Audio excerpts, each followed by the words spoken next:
شعبان میاشت د شوقدر میاشت وته وي هغې شپې ته زمونږ خلک شب برات هم وایي وی په دې اخره شپه کې الله په خپل شان لایقه د ړومبي اسمان ته راکوزیږي نو الله پاک اواز کوي درې اوازونه کوي رب العالمین یو دا وی من یستغفرونی داسې څوک دی چې ما نه بخښنه وغواړي فاغفر له چې زه وبخم شته څوک بخښنې والا چې ما نه بخښنه وغواړي او زه وبخم اوس ګوره الله په خپله وایي ما نه بخښنه وغواړئ ما نه د ګناه معافي وغواړئ چې زه مو بخم دویم څه وایي هر من سائل څوک شته چې ما نه سوال وکړي خلک د بل په در کې ودرېږي او سوال کوي نو بنده پرې خفه کېږي او قسم دی چې الله په سوال خوشحالېږي شته څوک چې ما نه سوال وکړي نو فاجیبه چې زه د ده دا سوال قبول کم هل من مسترزق څوک فقیر غریب قرضدار یو اوږې نهر شته چې ما نه روزي وغواړي چې زه روزي والا ورکړم دا اوس هغه څوک یادوي الله چې ګناهګار دی هغه ته اواز کوي هغه چاته وایي چې هغه محتاج دی سائل سوالګر دی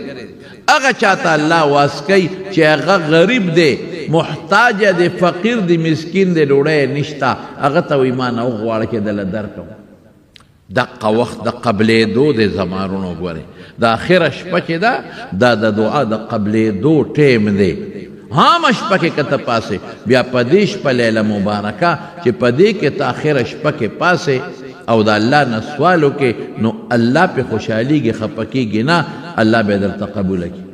کړي ده چې د پېشمني دا وخت یوازې د رسول الله مبارک په زمانه کې نه بلکې د هغه نه مخکې پیغمبرانو په دغه وختونو کې الله ته سوال کړی دی او د الله نه یې دعاګانې غوښتې دا ډېر قیمتي ټیم دی زمارو زموږ باباجي مولانا شهزاده صاحب رحمت الله علیه تاسو ما به د هغه نه ډېر کارته اورېدل یو ځل نه دوه خبرې مې د هغه نه اورېدلې د پېشمني کې به هغه خدای ته جړل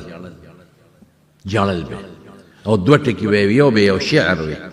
تعاظمني ذنبي فلما قرنته بعفوك كان عفوك اعظما زه به یې راته معنا وکړم چې الله زما ګناه خو ډېره زیاته ده ما خو چې سوچ وکړه نو زما ګناه ډېر غټ بار دی زما دا ګناه زما د پاسه راسوره ده خو ډېره زیاته ده الله ډېره زیاته خو چې ما سوچ وکړه چې د خپله ګناه څونه ده او د خدای عفوه څونه ده ما دې ته وکتل چې خدایه ګناه خو ډېره ده خو ستا عفوې سره مې داسې مخامخ کړه نو پروردګاره ستا عفوه زما د ګناه نه بیا ډېره زیاته الله ما معاف کړه واقعي مونږ به الله ته هم دقسې وایو چې پروردګاره زمونږ ګناهونه خو ډېره زیات دي که د دې دریاب دا قطرې به زمونږ د ګناه نه کمي د اونو دا پاڼې به زمونږ د ګناه نه کمي او د دې شګو دا ذرې به زمونږ د ګناه نه کمي ګناه به همتې زیات دی واقعي هر وخت کې هر منټ کې مونږ الله خفه کوو هر وخت کې مونږ الله نه خوشحاله غیبتونه دی او بل لیکن الله ستا عفوه ستا بخښنه ستا مغفرت دا زمونږ د ګناه نه زیاته ده نو زمونږ ګناه ته مه ګوره خپل مغفرت او خپل عفو ته وګوره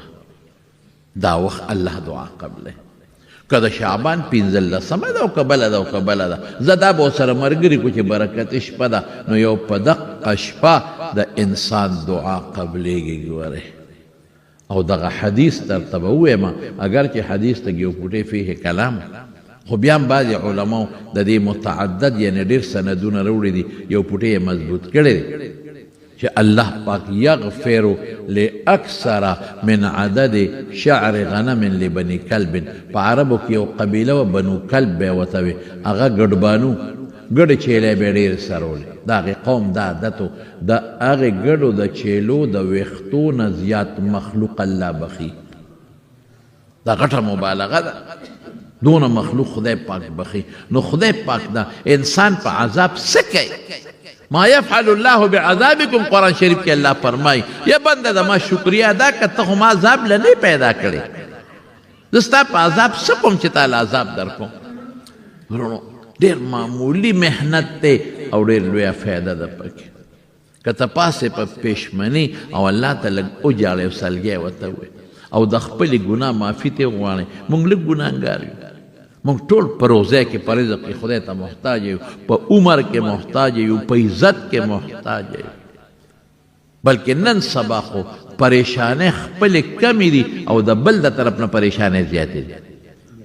چاته د زوی پریشانی ده، چاته د پلار پریشانی ده، ښځې ته د خاوند پریشانی ده، خاوند ته د ښځې پریشانی ده، ګاونډي ته د ګاونډي پریشانی ده، مولا ته د مولا پریشانی ده، نیک ته د نیک پریشانی ده. دا یو لوی مصیبت دی نن سبا. یو حدیث ته وایم خیر 3 کسان خدای نه بخي، دا واروس دا د رسول الله مبارک وینا. تر سوچ دې 3 کسانو توبه نیسته دا خدای نه بخي. یو څوک دی یو مدمن الخمر چې همیشه شراب څکي او توبه ته نو بس د لوی جرم د شراب. رسول الله صلی الله علیه وسلم اعلان وکړ د شراب، لومبه اعلان یې دا وکړ وی چې د مانځه په وخت کې چې څوک مونځ کوي نو شراب چونکې نشې نه اورېدل لږ ګران دي نو تدریجا دا شراب حرام شوي. لا تقربوا الصلاة وانتم سکارا، چې کله مانځه ته ودرېږئ شرابونه به نه څکئ. ولې په مونځ کې به الفاظ غلط وي. یو صحابي قل یا ایها الکافرون وی نو الفاظ ته نه خطا شو. نو مانځه ته چې ودرېږئ نو نشه به نه کوې، چې مونځ کې ویښې او بیدار. نمبر 1. نمبر 2 بیا دویم حکم راغی قل فیهما اسم کثیر و منافع للناس. هغې نه صحابو ته چېره فایده هم پکې شته او نقصان هم پکې شته. بس چې کوم مشران صحابو هغې وایي چې نقصان دې پکې څه څکو ځان یې تېو ساتي. او د هغې نه پس دریم حکم راغی انما الخمر والمیسر دا رجس وروستو راځي من عمل الشیطان فاجتنبوه، د دې نه ځان ساتئ. بس حرام شو. چې څنګه د شرابو د حرمت ذکر راغی بس صحابه څه چل وکړه. حضرت انس وی زما پلندرو یعنی پلار مې ابو طلحه هغې په یو کوټه کې او شراب یې څکل او دې کې اعلان وشو چې شراب حرام شو. وی ما ته یې چاټۍ واړوه. وی د صحابه د مسلمانانو د مدینې په دې کوڅو کې دا شرابو دا لوښي دا چاټۍ واړول. دې لوښي کې په دې کوڅو کې دا شراب بهدل. صحابه خو به فوري عمل کوه. یعنې قسم دې د نشې نه څوک چاته وړېدی شي. یو پوټینی غوندې نسوار غوندې شی دی او زمونږ طالبان یې مونږ ته ټول کار نصیحتونه منتونه کوو د یو شرابو نه منې نه کړل. نسوارو تېر وخت د نسوارو نه مونږ منې نه کړل. ما دا ششماهي امتحان ورته مونږ وایو نو په هغې کې دا طالبانو دا ټپایانې پرتې وي په دارالحدیث کې. ناغه دوی غونډې کې هغې کې مونږ امتحان دی نو دا حال صفا کې لاندې دا قالین دا کارپېټر. نو ناظم صاحب راته ووی ما ته یې طالبانو ته ووی دا حال هم صفا کو. وی ځای په ځای په دې ګوټونو کې د نسوارو هغه غونډس کې پراتو، ځای په ځای دې ګوټونو کې غونډس کې پراتو. نو زموږ طالبان هم چې دا نسوار مینت ورته کوو چې لکه خدای ته وګورئ خولې نه څخه بینځي او د دې نه ځان ساتئ. څوک چېرته دې ځان ساتي.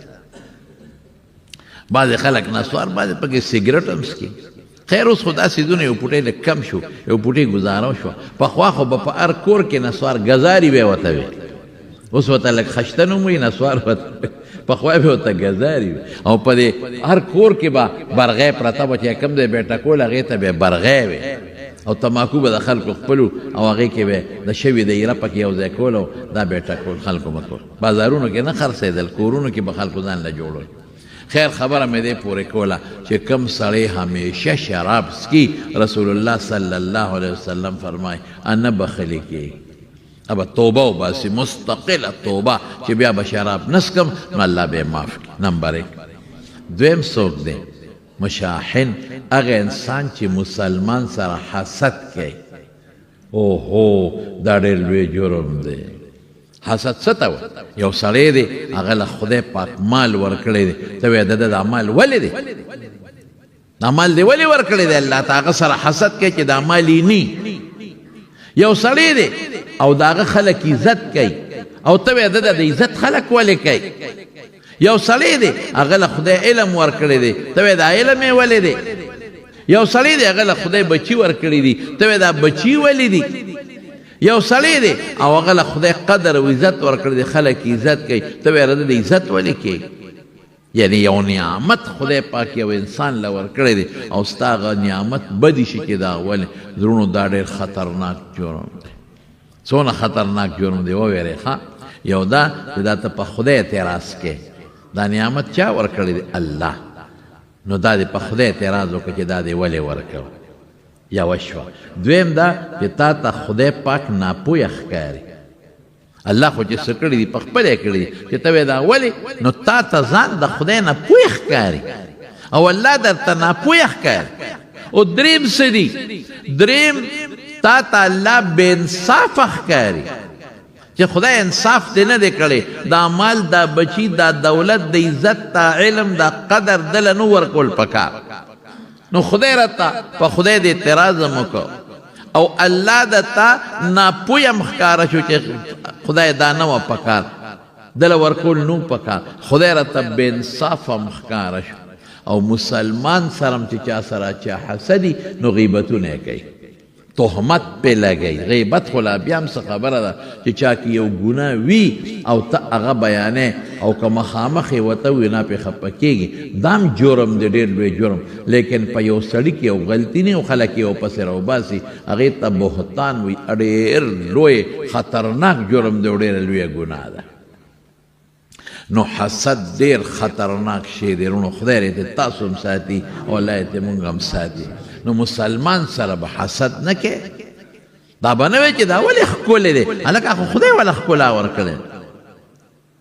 دا به نه وایي چې دا علم یې ولې دی دا بچي ولې دي دا خلک عزت ولې کوي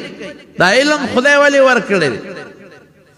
دا حسد ډېر زیات دی په مونږ خلکو کې خفه کېږي اما ډېر زیات خو که خدای یو سړی مخکې نه غریب او لږ خدای مالدار که یو موټرګي ولا خدای ورکه په خدای چې په لاره ځي نو دا دنیا یو غیبت دا پلان کې دا څوک وایي دا پلان کې کار کوي که څوک وایي دې پوډر خرڅوي که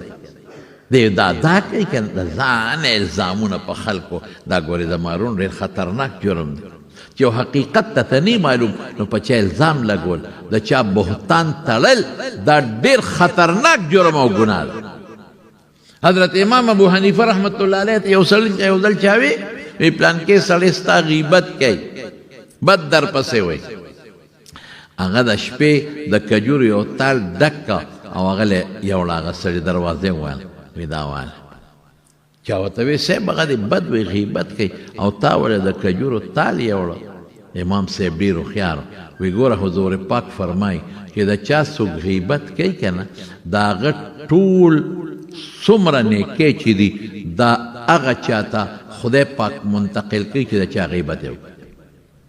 لکه ما د امین غیبت وکړه زما نیکۍ به خدای والدله به ورکړي او که زما نیکۍ ني د ده ګناه به خدای والي په ما برابر کړي